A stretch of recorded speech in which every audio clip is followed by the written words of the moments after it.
ব্রাহ্মণবাড়িয়ায় যেভাবে পাখির মতো গুলি করে আমার সন্তানদেরকে শহীদ করা হয়েছে, সেই সন্তানদের পক্ষে কথা বলতে গিয়ে আমাদের কণ্ঠ যদি আবার চেপে ধরবার চেষ্টা করা হয়, তাহলে আপনারা রাজপথে তার মোকাবেলা করবার জন্য প্রস্তুত থাকবেন কিনা?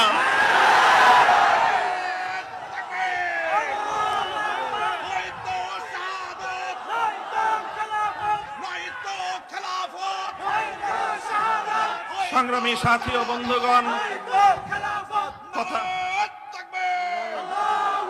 কথা দীর্ঘায়িত করার অবকাশ নেই।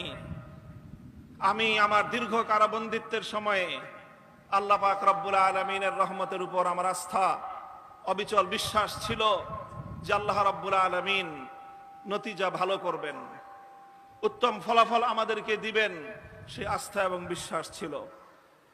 প্রথম দিকে যখন আমাদের মরহুম